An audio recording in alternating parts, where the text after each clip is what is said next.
I'm going to start off by basically talking about 6 obvious and 6 less obvious trends. The world is more digital. I think that's obvious. It may not have been obvious 10 years ago, but it's obvious.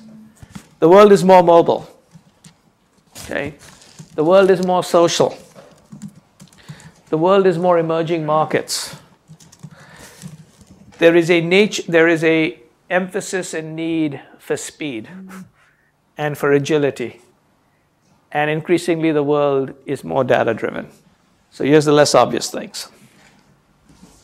The future is not digital. Okay, the future is digital and analog. Digital is zeros and ones. It's yeses and nos. We basically make decisions on mood and on feelings. And I believe, like a French philosopher basically said, we choose with our hearts and we use numbers to justify what we just did. The future is not about marketing, it's about self-marketing.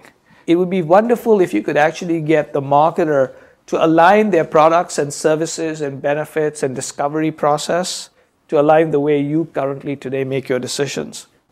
Who do you think has created the entire social network and all the content for Facebook? We have. Who's collecting all the money? They have. Each time you use Google search, it gets better based on learning. We're putting the work, they're getting the output.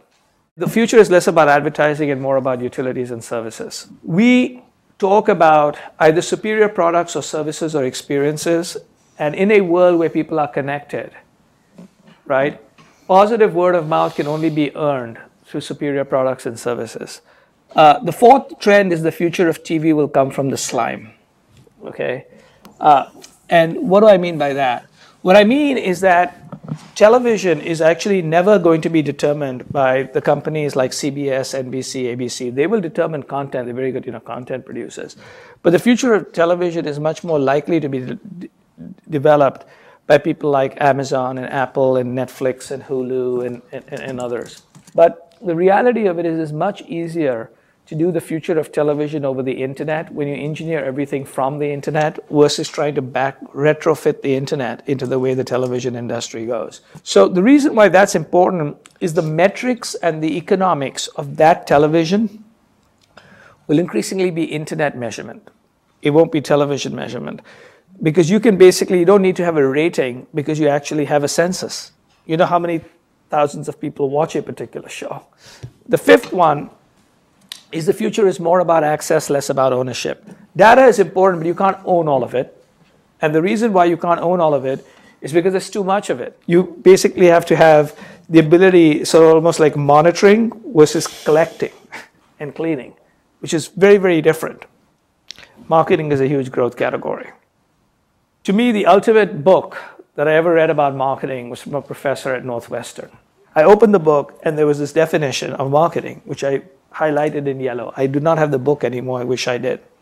And he defined marketing as understanding and meeting customer requirements. That was the definition. Marketing is understanding and meeting customer requirements. That was the exact definition. You can search, you can, share, you can do all kinds of stuff. So now you and I at home are really powerful. And if marketing is understanding and meeting customer requirements, marketing becomes extremely critical. Look at television network stock, look at ad agency stocks, all up.